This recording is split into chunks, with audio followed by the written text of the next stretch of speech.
Hey, and welcome to this tutorial about the MS recording technique. I want to make this very simple and clear because the concept behind this is actually pretty simple, but you have to be careful about some steps. So first of all, what you need, and I'm going to demonstrate it to you on the acoustic guitar, you need two microphones. The first one is a cardioid microphone, and the second one has to be a figure of 8. In this case, I'm going to use the lower one here is the Audio-Technica AT2020, very affordable in cardioid. And the top one is a AKG C414 and a XLS, and this is in figure of 8. So the basic concept is now that the top microphone, which is in figure of 8, is turned to the side. So the side of the microphone, as you can see, is facing towards me. So it picks up everything that's on the sides, left and right. And the lower microphone in cardioid is facing directly, as you would normally do with a microphone, the sound source. The second thing that I actually also struggled with is, and nobody told me that, is that you have to back off the microphones a little bit with your sound source instrument, whatever. And this is because you might run into some phase issues, especially in the figure of 8, when you're too close to the microphones, especially when you then kind of like make the MS matrix and you sneak the cardioid microphone underneath or vice versa. So you might have a feeling that the mix collapses to one side a little bit. So if you back off, you get a really nice stereo spread on both sides, left, right, and also a very defined center image. And the third thing is how you do actually this so-called MS matrix. I'm going to show you, of course, in the DAW how to do that. I'm going to play a little bit, and then we're going to have a look, in my case in Logic Pro X, how to actually make this MS recording technique work. All right?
All right, so here we are in Logic Pro X. We have here the two tracks, the cardioid and the figure of 8 on the bottom here.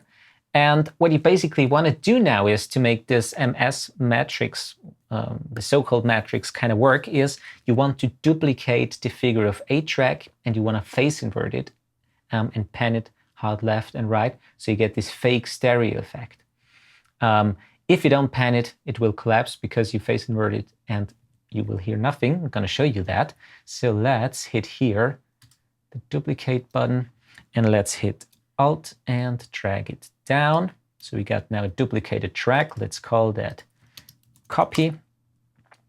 And now we go to Audio FX here and introduce all the way to utility the gain plugin, because this is the most simple one. And what we have here is phase invert. We hit it, and that's basically it. So let's mute the cardioid. I'm gonna play now just the figure of 8 tracks, and of course you will hear nothing because one is phase inverted and they cancel each other out.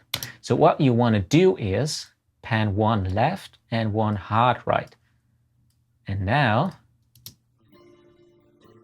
you have this fake stereo effect. Sounds alone a little bit weird.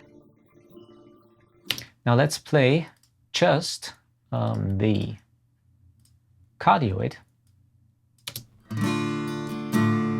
So that would be obviously the normal standard recording that we use in the mono recording. And now let's go all the way to the volume down here, bring in the stereo spread.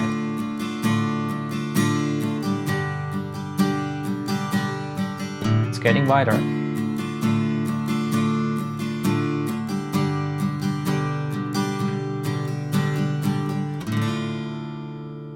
Of course, there will be a point where it's a little bit too much, and it sounds kind of like a little weird, a little bit kind of like a chorusy type. But there is most of the times a sweet spot where you want to place the figure of 8 ones, so the side signal. A little bit too much for my taste. It's muted.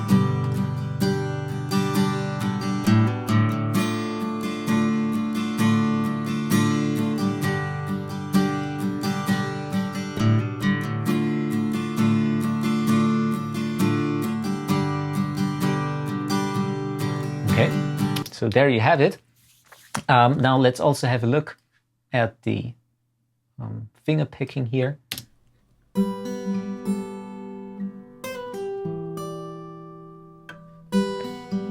Without.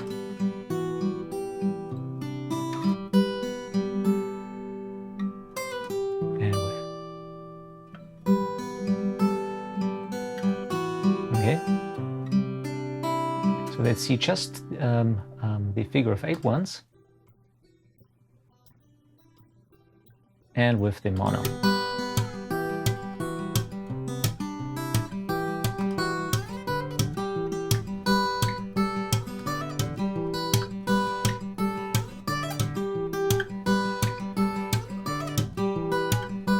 Okay.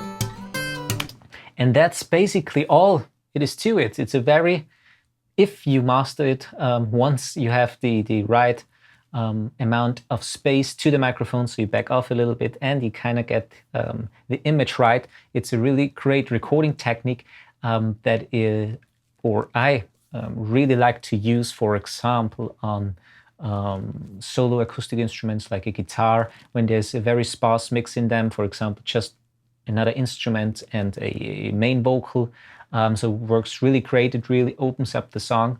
And yeah, that's a really great technique. Okay, so I hope that I could give you a good introduction to that and how to do that. If you have any questions, just leave them, of course, down below. As always, thanks for watching. Please subscribe if you haven't already. And I see you in the next video. All right.